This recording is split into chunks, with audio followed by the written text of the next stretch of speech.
Welcome to Business Coaching Secrets with Karl Bryan. If you want to attract new high-end coaching clients, fill live events, and build a wildly profitable coaching practice where business owners pay, stay, and refer, you've come to the right place. In this podcast, Karl provides his keys to the kingdom for finding and signing high-paying clients and building the coaching business of your dreams. Here we go. Hey. Welcome to Business Coaching Secrets. Karl Bryan coming at you with my boy Road Dog. Road Dog, what's happening, my man? Not too much, my friend, but I do have a very serious question for you right out of the gate this week. Okay, this means that it's not serious, but let's go, man. What is it? Know me too well already. So, I don't know, but have you seen the show Succession? No, I haven't. I've heard about it, meaning to watch it, but no, have not. My buddy from Calgary actually got me hooked on this a couple of weeks ago.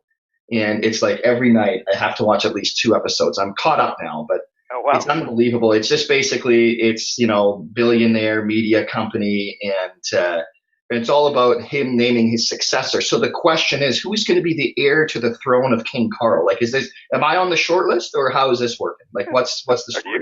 I think the fact that you're asking the question, man, I think I'm going to have to put you on the short list. What do you think? By all means, could you mind writing a daily email? If you can write a daily email, dude, you can have. I started that about whatever it was. Holy smokes. Killing me, man. So if you want to write a daily email, Road Dog, that's it. Hey, that's you are heir to the throne, man. We're speaking to him right here. How's that heir sound? to the throne. Road Dog show. Cool, man. Okay, buddy. So tell me what we got. Hit me with it, man. What came in this week, and what do you want to ask me? Okay, so I've got there's obviously a bunch here, a couple of quite tactical ones actually that are going to be really good. But why don't we start top of the list here? This one's interesting because I can tell you firsthand, I did this. So for anyone listening that's doing this one thing I'm about to say in terms of when it comes to presenting and trying to convert your prospects to clients, guilty as charged. Karl, I'm sure you have as well, but it says here, I've heard you say you don't use an example of the industry you're speaking to. Like if you're selling a dentist, why don't you use a dentist example? So why is that? Actually, I would agree. Excellent question. And the reason why, okay, so the dentist, we're going to presume that the guy, they know so much about dentist. Think about a dentist, right? Often, look, dad was a dentist. Mom was a dentist. He went to school.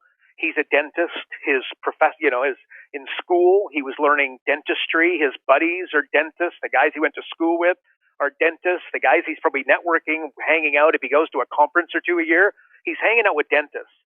So when you want, there's a paradigm there that's just very difficult to break down. And when you're in a sales environment, I mean, you know the old adage, right? Like I want to get you to say yes about 5 to 10 times, and then you're ready for, do you want to buy? And you actually say yes.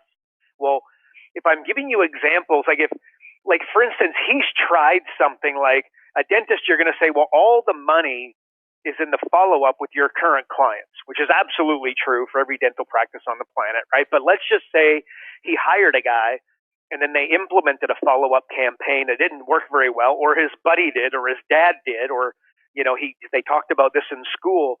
You're just butting up against a paradigm that's unnecessary. So where you go is you go to something that's, unnatural to them or unknown to them.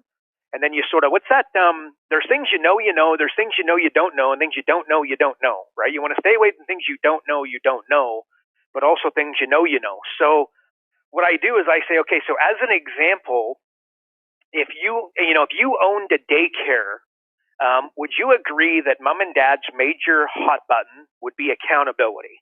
And of course, the guy's going to say yes, right? As if that's not mom and dad's primary issue, that they're leaving their kids in the care of somebody else, right? Okay, so if you owned a daycare and I owned a daycare, and your daycare had a web watch where the parents could log on the internet, watch the kids, make sure they're safe, having fun, and then at my daycare we didn't have a web watch, where would you take your kids? To the daycare with the web watch or the one without? Of course he's going to say to the one with web watch, right? 10 out of 9 9.8 people out of 10 are going to say the daycare with the web watch. Well, then all you need to say is, okay, so perfect. So what we need to do is we need to come up with the equivalent of the web watch for you and your dental practice. I know exactly how to get there, but look, let's move on. What did you just do? So instead of butting up against a paradigm, what you did is you give an example of something he does, connecting something he doesn't know with something he knows. And then he's like, oh yeah, you got buy-in, you got a yes, you move on. And he's like, that's exactly what I need for my dental practice. And by the way, it is exactly what he needs for his dental practice, but he's probably just not doing it. In fact, I can almost categorically guarantee that he is not doing it because just folks don't do it. So anyway, so that's the answer to that one. Otherwise, you're going to sit there and have an arm wrestling match with them about the dental industry. And that is not what you want in a sales environment. You're not looking for a fight. You're not looking for a wrestling match. You're looking for him to agree with everything that you say and then say, hey, do you want to buy?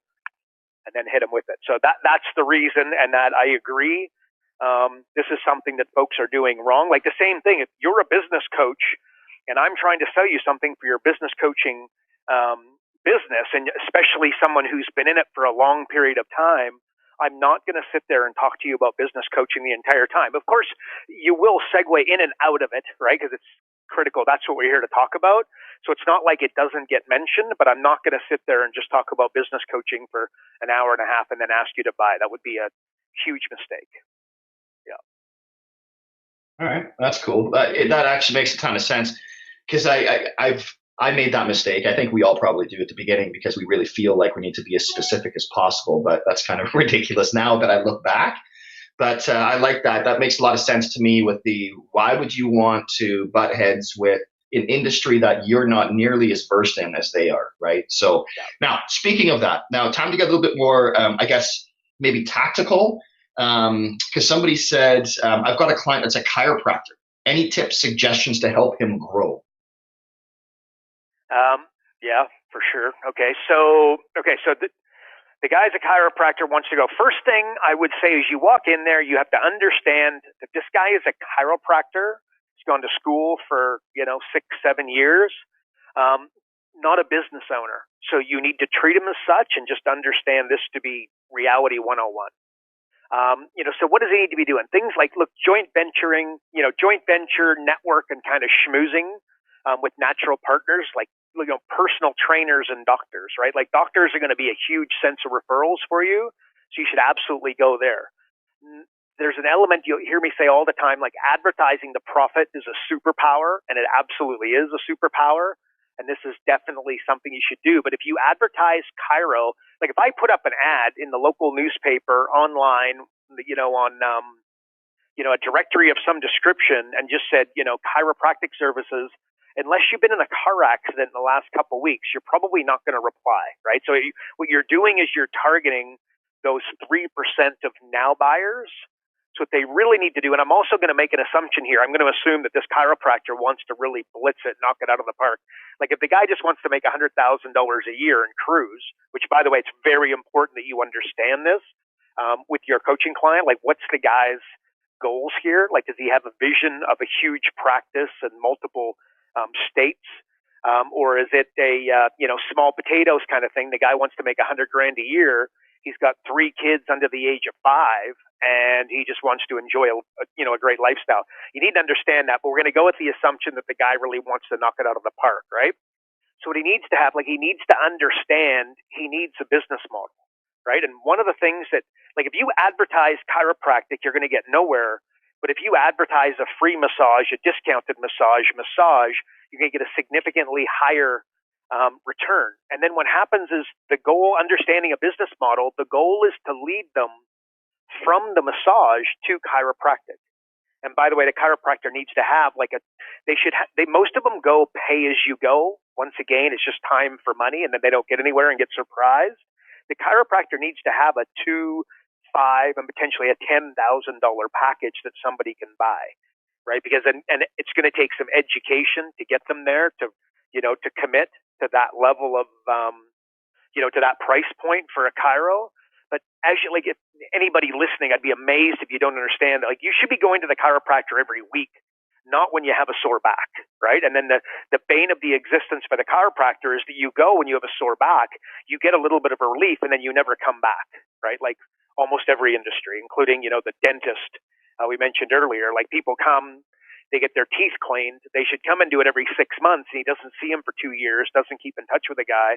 And then when he comes back in 2 years, says, "Oh, it's great to see you," right? Like it's not the way you want to be running your business. You've got to have these packages. So they need to go into the game of education and being able to frame it up so they can sell real and proper units of sale to the prospective clients. So it really, again, just understanding a chiropractor is not they're not business people. They need to understand these very basic principles. Like the hair salon, actually, hang on, I want to rewind here. You say we should be doing massages, and because he's not a business owner, he thinks it's a pain in the butt. Right? He or she, they don't want to do massages because they see it as just another thing that they need to manage. They don't see it as part of their business model, right? Like, so again, I'd give you the dog for free to sell you the dog food. The cosmetic surgeon should be doing Botox. The hair salon should be selling high-end weddings. The personal trainer should be doing, 2-day boot camps. A marriage counselor should be doing 2-day retreats. And by the way, like a marriage counselor, if you understand that niche, I mean, you sit in front of a counselor, right? And then they sit on a chair, listen to your problems. First of all, how you could do that for a living, I got absolutely no idea, right? Like that would be the worst existence of all time, sitting there and listening to people's problems 24/7 and not being able to move. But anyways, like the 2-day retreat is where the real magic lies, right? Like when you go to the gym, if you're not in shape and you go to the gym for an hour a week, you just stay home and eat potato chips. It's a waste of time, right? It's not much different for a marriage counselor. If you go to the marriage counselor for an hour a week and then leave and then come back maybe next week or the following, just again, stay home and fight with one another because like you're not getting anywhere with the marriage counselor. They might provide some short-term relief, and one might be really, really good. At an absolute minimum, what they should be doing is sending you home with audios, videos, online tutorials on this, stuff that you should be working on throughout the week, and how to the 101s of marriage. Not going to get into that, and I'm not the right guy to answer it, by the way. But most definitely, a marriage counselor sitting on a chair listening to your problems an hour a week is just a pathetic business model. They make okay money. It's time for money on steroids. Never going to get anywhere, right? The guy selling you the car needs to service the car. So the chiropractor understanding that the chiropractor, it's going to be a psychology thing, right? But he's just not a business owner, so you got to put him in that mode of thinking. You got to give him a bigger picture and let him move towards it. I mean, really, the chiropractor should be working towards owning, the building in a perfect world. But that's maybe a rabbit hole that we don't want to go down right now. But that's again something that they should be thinking about. So chiropractor. These are the types of things, but they should have massage.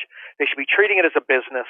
They need to have $2,000, $5,000, and $10,000 units of sale. In order to make those types of those units of sales, you're going to need to provide education to folks and explain to them exactly why they need to be coming in on a weekly basis and not just when their back hurts. And when they get that relief in their back, that does not mean that their problems are gone.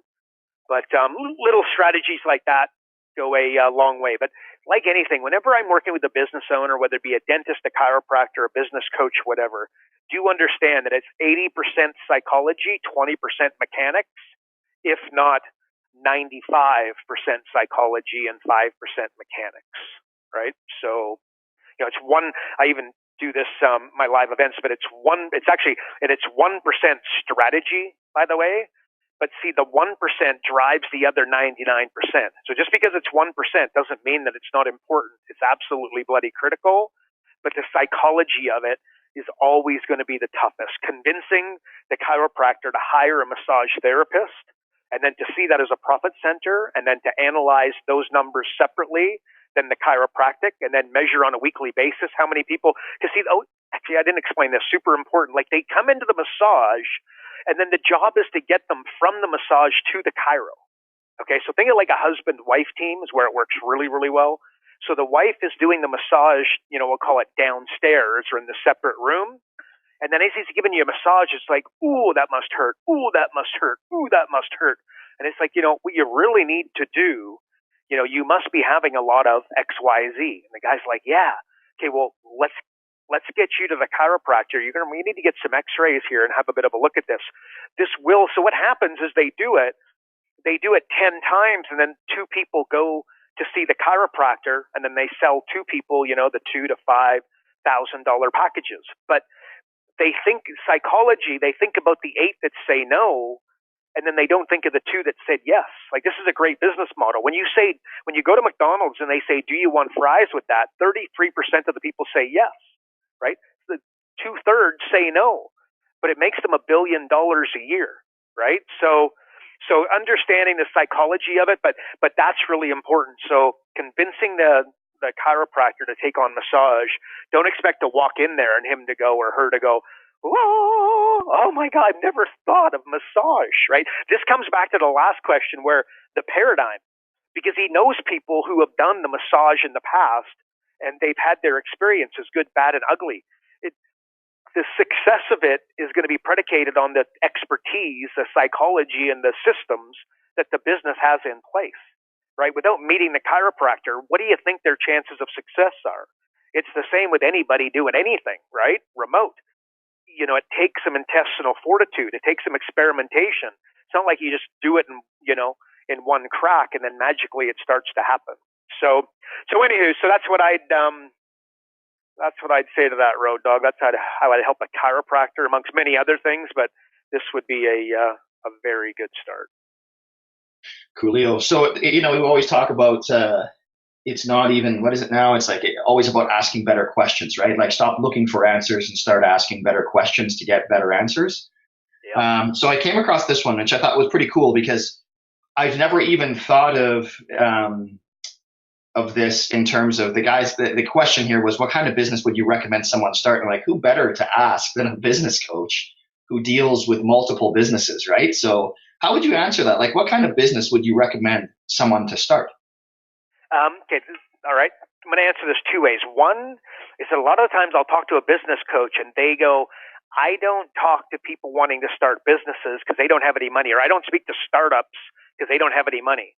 You need to understand there's a very big, I come from the licensing franchising world, and I can tell you that the entire business is predicated on people getting started in business. The money, business coaching are missing out on a huge opportunity helping people get started in businesses. That's what I'm trying to say here, right? So, but they mix them up with startups, I think, right? From again, we'll just say a psychology point of view. It's like, oh, startups. No, somebody in corporate America making $200,000 a year that's over it.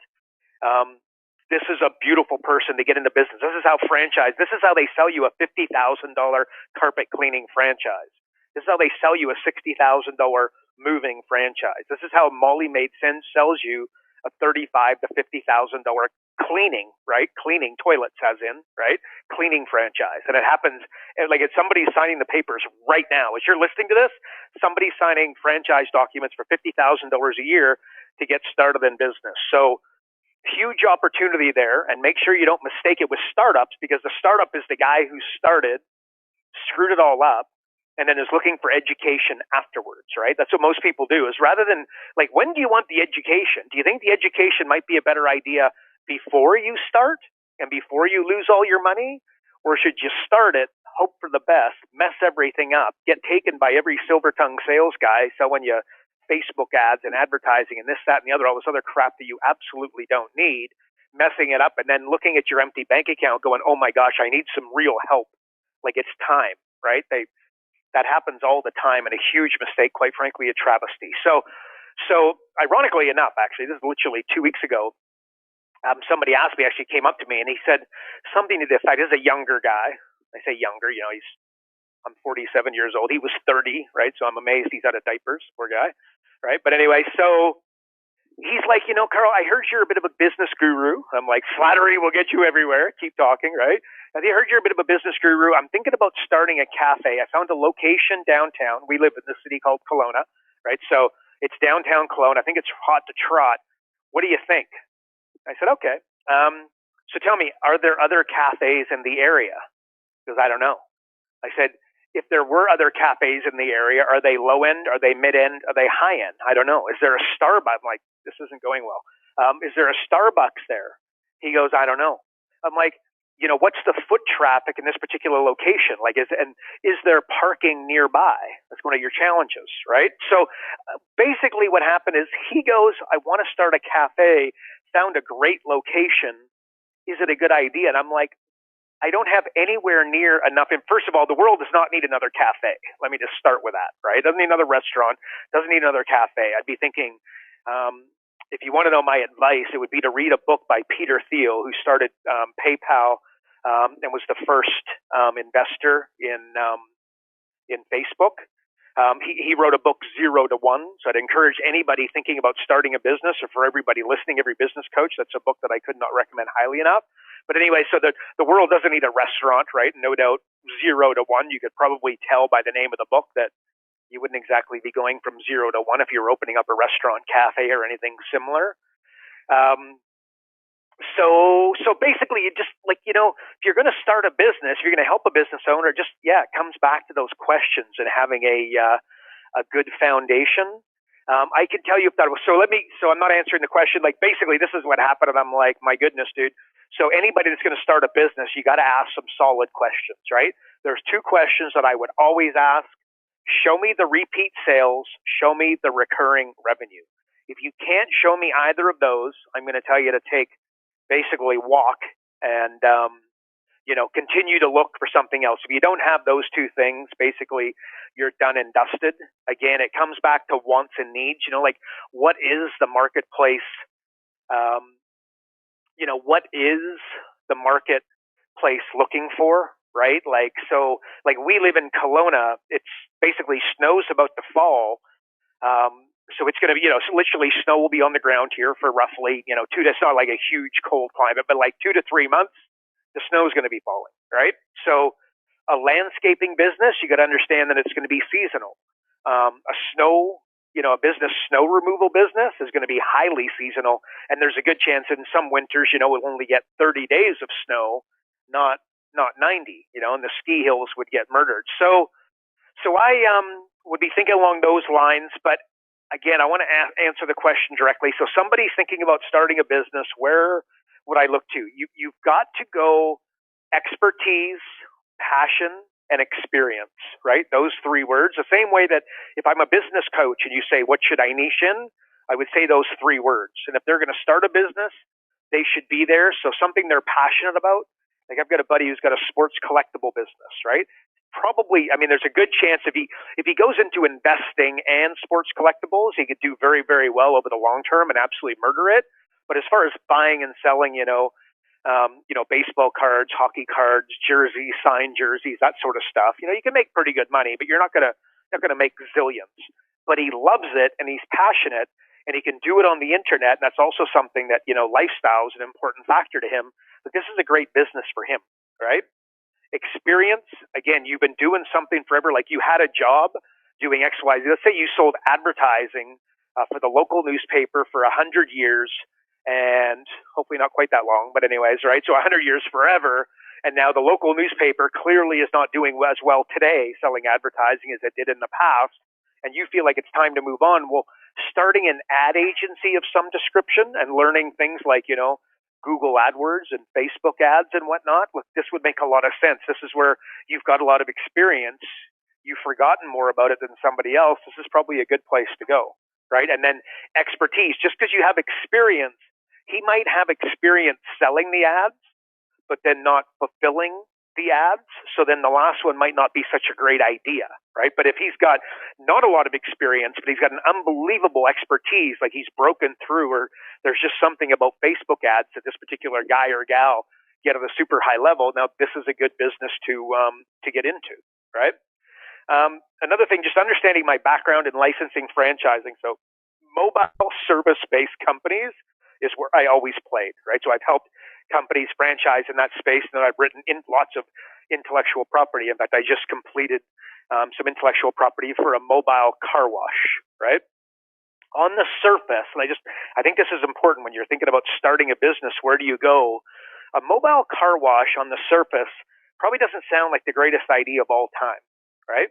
But my question, once again, psychology, the question is, look, where do you want to take this ultimately, right? Well, first of all, a guy who's worked in corporate America forever and, making $100,000, paying about 45% tax, by the way, everybody hears that they're making $100,000, but you've got to take out the tax because then that's what you're actually making per year. As an entrepreneur, we pay significantly, like half the tax that somebody working for the man does. So a guy who's making $100,000 a year and then doing a mobile car wash, but getting to watch his kids grow up and not having to ask his boss and then working out when all the other staff members are having their holidays to decide whether or not he can take his kids to Disneyland at a particular time.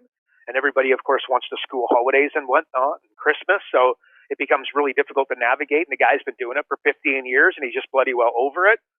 Like a car wash might not be such a bad idea. But here's where it does get a little bit of exciting. If you want to scale a business, and again, just think of the successful franchises of the world. Okay, like a dental practice will never franchise successfully. And the reason why is there's 8 years of school in the way of you and becoming a dentist, unless you're already one. A chiropractor will never franchise successfully. When I say franchise successfully, I'm sure there is one out there, but it's going to be small potatoes, and it's never going to do anything that resembles a Subway, McDonald's, 1-800-GOT-JUNK, etc. Right? And I'll explain why. So there's 8 years of school in the way of you getting started. So a mobile car wash sounds like a bad business to most of you listening. But let me tell you, it's a scalable business on steroids because an 18-year-old could do it. You can both hire them, you can both license it, and potentially franchise it. Which, by the way, if somebody's asking what kind of business should I start, look, realistically, are they going to be able to franchise anytime soon? Absolutely not. But understanding these types of dynamics would probably be pretty handy for you. A, when giving out that advice, and B, when taking that advice and deploying on what a business you would start. So thinking about that, like if you want to become a dentist, again, you got 8 years of school. I mean, this isn't the kind of business that I'd be starting. And by the way, I wouldn't, probably recommend you start a dental, or like a dental practice if you're not a dentist for probably pretty obvious reasons, right? So that's what I'd be thinking. I'd be going to those 3 words, but mobile service-based companies. And if you've followed me for any period of time, you've heard these 2 words out of my mouth: convenience and delivery.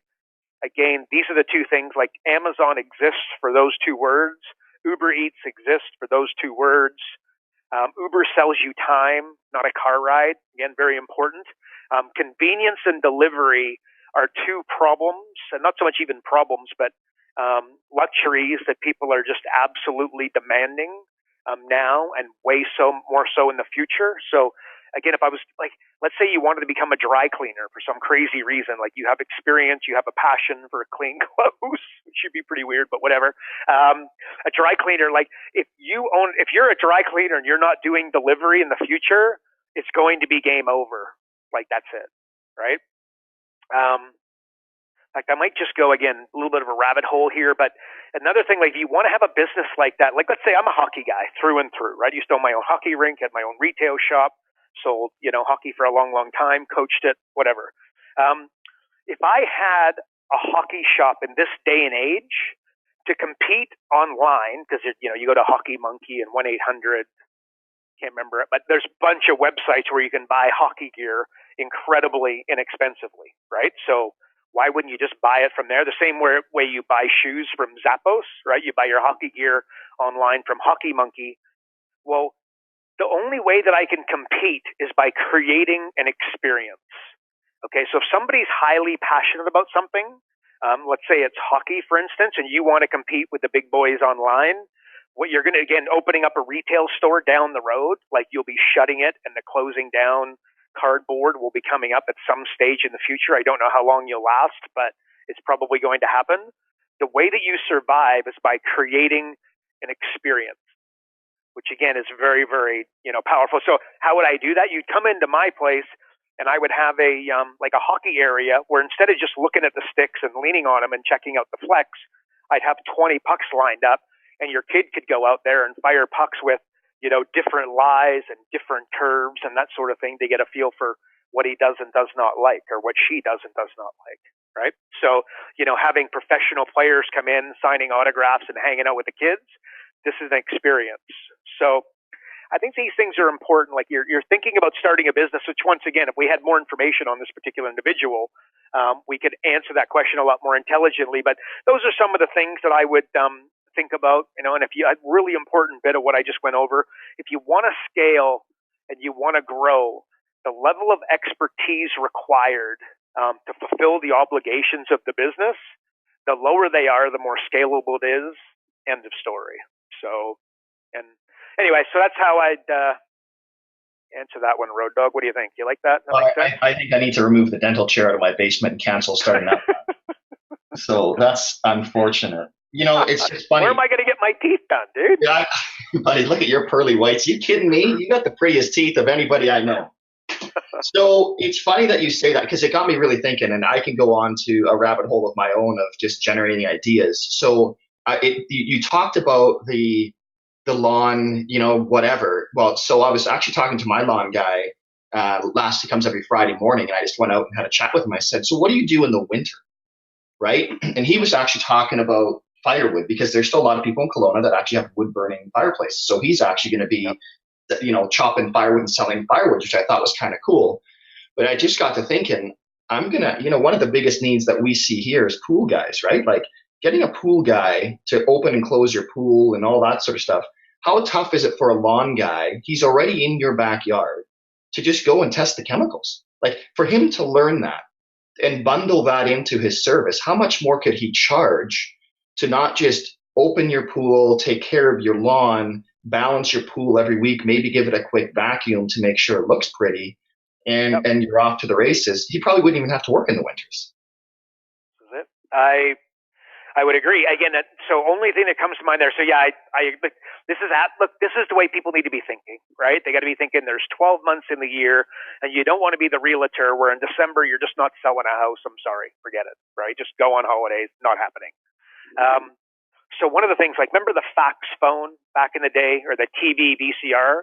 Those things didn't work and never were going to work, because you see they were basically a mixed message where they were basically two things trying to be one.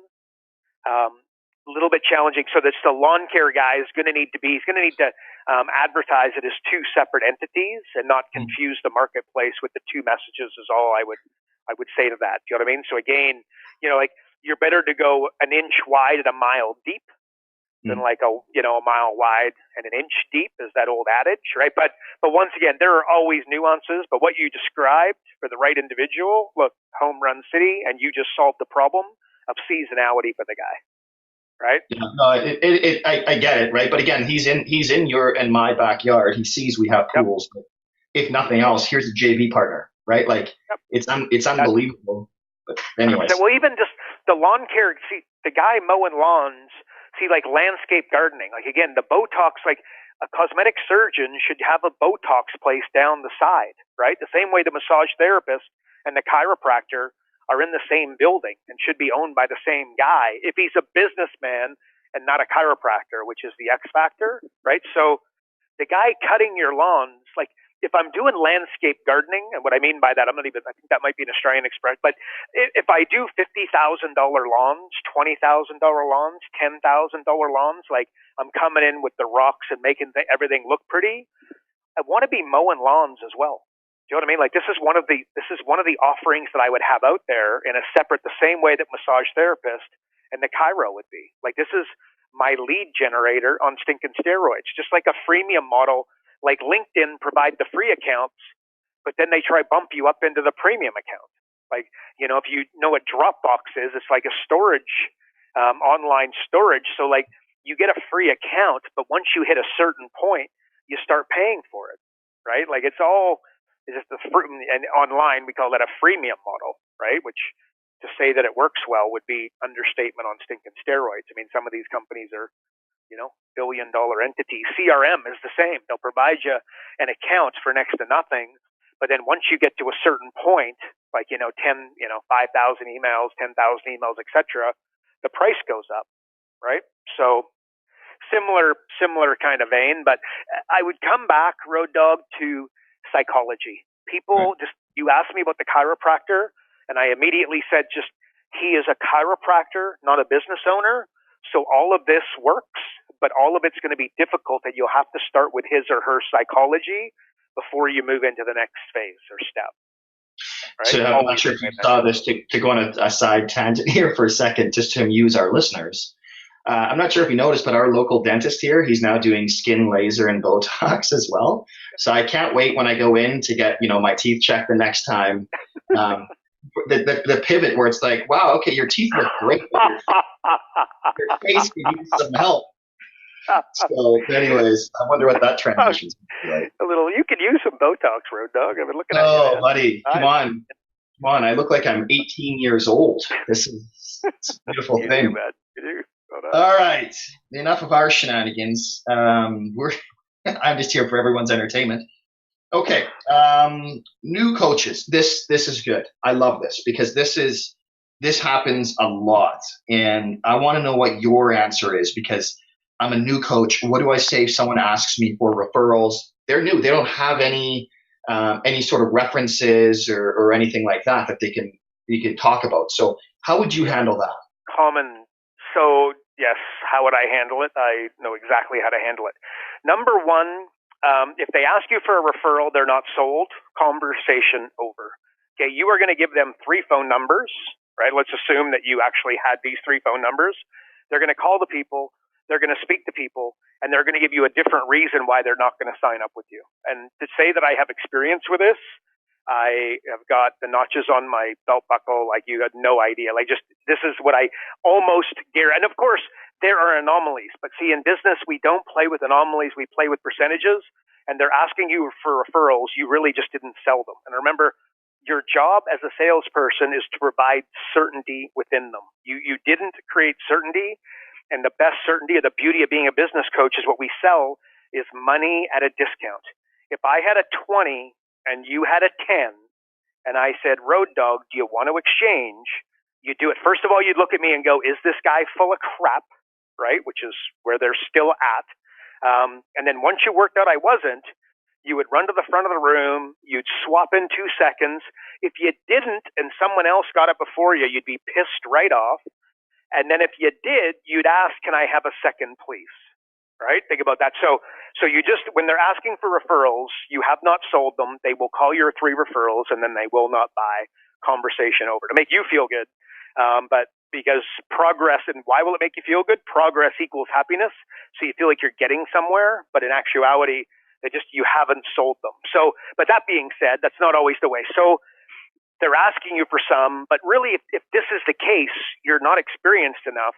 So really what you should do is go help some people if you have to charge them next to nothing, a couple $100 a month, $500 a month, whatever next to nothing is for you, but do it for free, put some runs on the board. And biggest mistake, again, people make is they go, okay, Carl, I went and coached somebody for free, and some people are for that and some people are against it.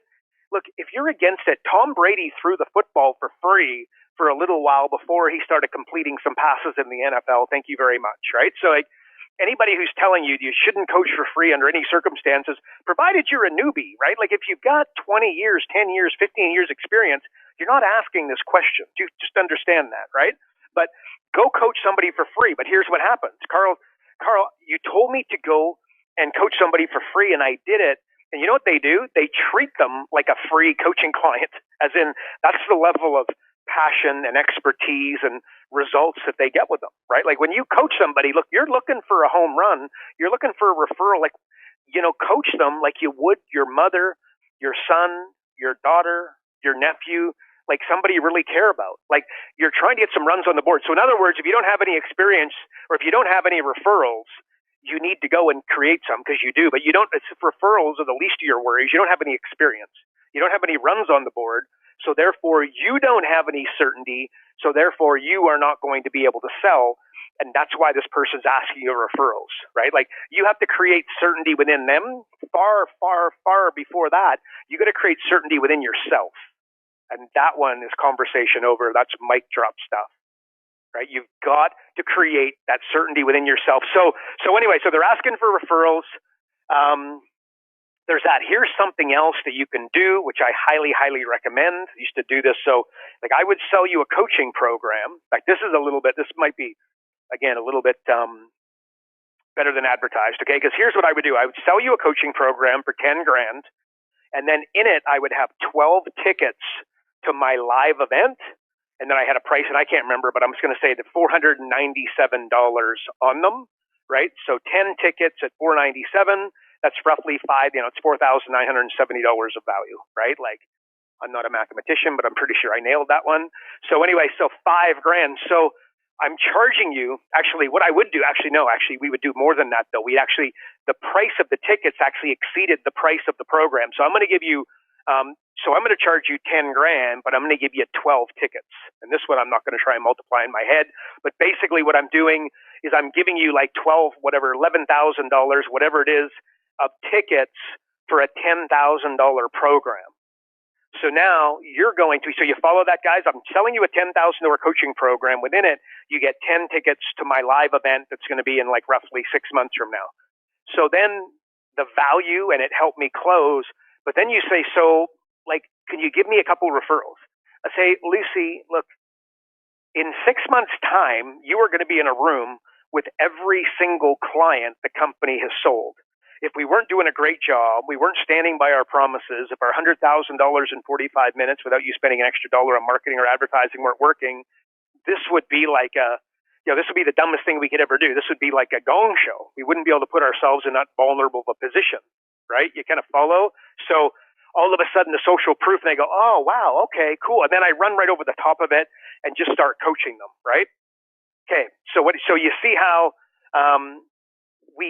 I'm charging you 10 grand, and amongst all the other stuff with the coaching and the quarterly reviews and the weekly showing up and kicking the pants and the network that I'm going to introduce you to and the joint ventures that I'm going to help you form and the upsells and the cross sells and the downsells and that really powerful offer that we're going to create, you're also going to get $12,000 approximately in tickets for the $10,000 program. Okay, so you just an insane amount of value. So you should have increased your sales. But also the fact that you're just able to say, we're going to put everybody in the room 1 to 3 times a year. So included in your coaching program, what you should do, and I'm going to presume that you were a local coach operating locally. And if you're not, you just have to do this somewhere central like Las Vegas. But what you do is once a year, book like a networking, do like a wine and cheese. You don't have to have 1,000 people there, right? And then invite some of your friends, by the way. We'll be more than happy to support you and come along. And some business owners, and of course, all of your clients. So you could do the same thing incredibly inexpensively, and then that's going to give you that social proof aspect and that same kind of, the social proof aspect of it. When you're going to close them, they're asking for referrals. A real easy way to take that away is say, look, I put all my clients in a room 3 times a year. If I wasn't doing a bang-up job, this would be stupid. This would be max exodus. I would end up looking like a total fool. They're like, oh, wow, geez. What does that say about you? You're willing to put all of your friends into, you know what I mean? Like you're willing to put all of your friends all of your clients into one room a few times a year? Absolutely gold. So it's a double-pronged, both from the value from your coaching program that you add it, but also from the fact that, you're not concerned and you're going to do a bang-up job with this specific client. And by the way, and I know some of the newer coaches, they think, oh my God, what if I don't do a great job, or what if I don't have a happy client? Believe me, they are not coming if they are not happy with you. And even if they're not absolutely over the moon, people generally, they get it. They are business owners. You were a business owner. They're not going to come to your event and try and ruin it. Like that is just not going to happen. And by the way, you shouldn't be in a position where that's potential anyways, right? Because you're looking after your coaching clients. You should be, looking after these guys at the highest level. So anywho, if they're asking for referrals, Road Dog, the bottom line is they're not sold. And if you're getting that consistently, you need to polish your sales skills, not anything else. And brings me to another one where somebody says to me, because if I've got a saying, if you can coach, you can't sell, and if you can sell, you can't coach, right? A little bit of an exaggeration, but not too far off. The biggest problem there is the ones that, are good coaches but can't sell. I mean, this is bad for our industry. Well, the reason, they're too kumbaya, right? Like everything's going to be, everything's going to be amazing. That one, if you suck at sales, here's my question for you. How many books on sales have you bought and read in the last 3 months? And how many audio trainings have you listened to in the last 3 months? How many video trainings have you listened to in the last 3 months on sales? And I think we all know listening, if you suck at sales, the answer is not very many. And the reason you suck at sales is you haven't done the training. Because quite frankly, when I just think of it from my money at a discount example, when I put a 20 out and offer, to trade for your 10, I mean, this is not a difficult sale. And this is why business coaching is so amazing, because both you can close easily, but you can also close at a high number the better you get at framing up that exchange. So anyways, man, so that's what I'd say to that. And that, internally with our company, like literally you become a client with us, we introduce you, like we have a Facebook group and you meet all of our clients on day one. And once again, if we weren't doing a bang up job and whatnot, and social proof was something that we were concerned about, that would not be the case. So anyway, so that's what I'd be encouraging. I think that is the best advice, but you got to sharpen that saw. You've got to become a better salesperson, Road Dog. Agreed. It's funny you say that, because I'm going through this right now where I'm actually going to be adding on. I'm going to be adding a local group, and I know that it's okay. So if I'm going to be doing a presentation, I know I'm going to be selling. I spent all weekend studying sales. Like this is now, as Grant Cardone says, you have to become fanatical. I'm listening to his Sell or Be Sold audiobook right now. And you make the point, right? He says the first sale you make is yourself. Like you have to be able to sell yourself, and not just from you're selling your services, you're selling yourself, that you are a salesperson and why you need to do it. Yep. So it's that guy, you talk about fanatical salespeople. Holy smokes, Grant Cardone is over the top. But again, it's the first 4 chapters on his book are just talking about how amazing sales is without actually giving you a single strategy. So, but that's Grant Cardone. So there you are. But I totally agree. Like anything, right? If you're not good at sales, man, like that is, you're selling every day. Like every day, you're selling your kids, you're selling your spouse, you're selling them on the things that you want to do, right? So you got a product called you, and you sell it. So there it is. All right, buddy. I think that's it. But I think that should be good for this week. I'm going to save the rest again. Carry over. This is the story of our lives here. I'm going to go ahead and update your resume with Math Genius on it as well this week. We'll get that updated. So good job on nailing 497 times 10.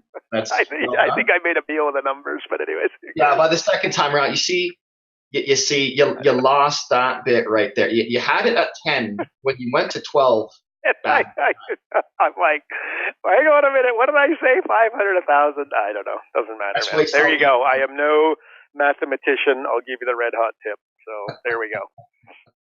I'm handsome, Road Dog. I keep telling everybody I'm handsome. I am not intelligent. Actually, no. Actually, you think it goes something different than that. You know what? I am handsome, not intelligent. Something like that. Anyways, Road Dog. Time to let this thing go. What do you think? Any final words for us? No, I think we better stop while we're ahead right now. Let's go, bud. All right. It's been an absolute pleasure. For those of you listening, much, much appreciated. If you can do us a favor, if you can give us a rating, don't rate my math. Please rate my business coaching Pro S that I provided. Hopefully it gets a good rating. But anyways, and leave us a review. Always appreciate it. If you know somebody who would make an amazing business coach, please send them to this podcast. And if you know anybody who's an existing business coach ready to take it up a notch, send them our way. But thank you so much for listening, and we'll see you guys next time. Thanks again, Road Dog. Make it a great week, everybody. Karl Bryan built Profit Acceleration Software 2.0 to train business coaches how to find any small business owner more than $100,000 in 45 minutes without them spending an extra dollar on marketing or advertising. This becomes a business coach's superpower. So as a business coach, you'll never again have to worry about working with business owners that can't afford your high-end coaching fees. Check us out at Focused.com.